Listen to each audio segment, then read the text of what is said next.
Mr. Malik, you are so welcome to our program. Thank you for your time. Thank you for inviting me. What we know, actually, unfortunately, climate change threatens cultural heritage in different parts of the world. And what's ICESCO doing to help preserve cultural heritage sites in climate-affected areas? And how does it balance environmental protection and also heritage preservation? Well, ICESCO is the Islamic World Organization for Education, Science and Culture. And it gives environment and culture a very important part of its mandate. One of our goals is to protect our culture, our heritage. It's part of our identity, part of our tradition. In addition, environment and environmental climate action is a must these days. We have some of our member states that are very vulnerable to any climate crisis, to any climate or environmental changes. So we have created a department called the sector of science and environment, giving the environment its importance. But more importantly, we have also a sector for culture.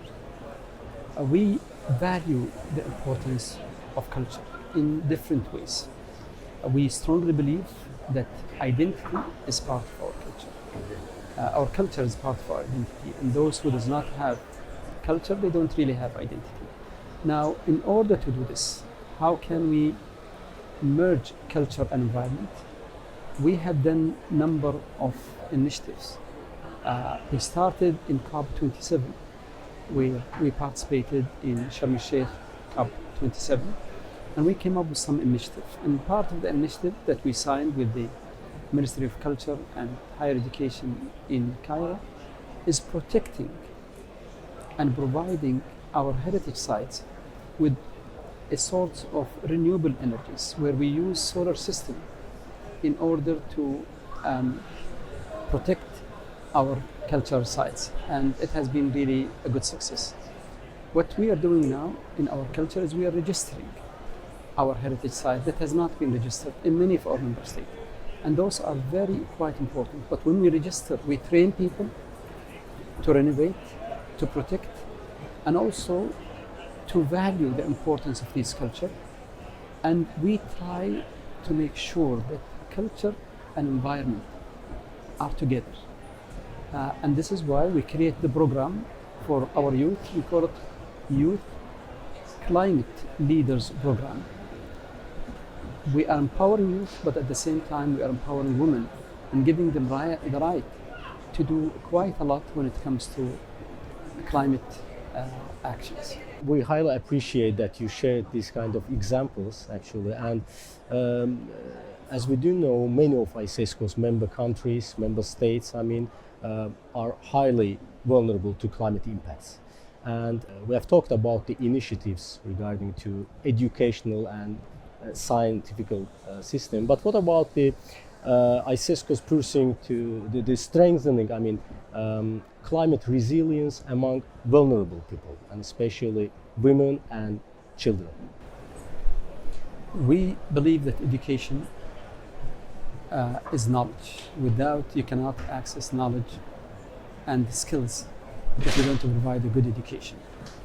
And to really sort of merge education and environment, you really have to also gear your education towards protecting your environment. Unless we build in our children the importance of environmental protections and preservations, then you're going to face a problem. And this is why recently, about a month ago, we had a ministerial meeting for the ministers of education in Muscat in Oman. And part of our policy paper that we presented and reported is the importance of greening education. So it became like one of our mandate that inserting in our curriculum greening education to be part of the education process, not just at the elementary school, but all levels, start from kindergarten all the way to the universities. And this is why in many of our programs now, we push a lot towards merging education and environment, making sure that every school is environmentally friendly, making sure that teachers are also teaching the importance of environment, avoiding and taking actions, whether it's children or others, in ways of how to promote the importance of climate actions and environment protections. Mr. Malik, ICESCO and also COP29, what are the key messages it hopes from COP29? What are the expectations, let's say? When we decide to participate in COP29, we have set certain goals. And we said that our participation this time is not going to be just participating, but we really have to come up with some important fact in the form of initiative, in the form of recommendations. And this is why we have big support from the government of Azerbaijan, where we have a large booth. In this booth, we are hosting a number of ministerial panels, academic exchange, community-focused initiatives. We're involving youth, we're involving women. We hope to involve also children. We have a side event that's quite important in fostering water security, biodiversity, and peace.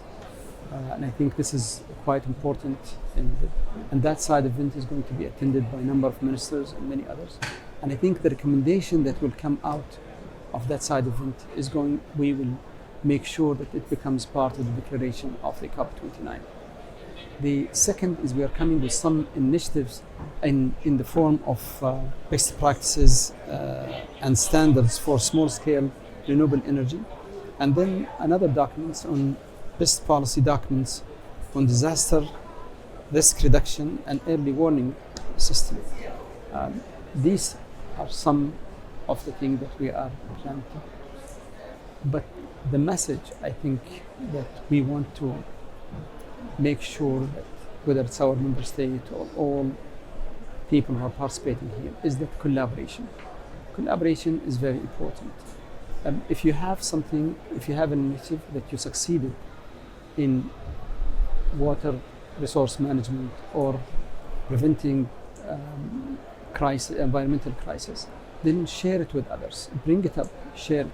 So the collaboration is part of the most important thing that we think, and we believe that it should be inspiring people and it's giving like ambition to people to work towards environmental protection. Programs and initiatives that we are planning to launch at COP, we want others to participate. But the message that is quite important, as I mentioned to you earlier, that some of our member states are very vulnerable and they may not have the funding to the COP29 fund that will be created or financing. It is not just only meant to be for one country or another. Any part of Earth that will be affected by environmental crisis will affect others. So we strongly believe in equitable funding for all countries. So the fund has to be reallocated according to where the crisis is happening. Whether it's happening in China, whether it's happening in Sierra Leone, whether it's happening in Tunisia, wherever it is. So I think financing is a big issue, and without creating such a fund and financing system to protect those vulnerable countries, I think it's going to be a problem. The developed countries and the international organization has to put a lot of emphasis in helping and supporting and educating those poor countries or underdeveloped countries to protect their environment. Mr. Malik, thank you so much for your time. Shukran jazila. Shukran.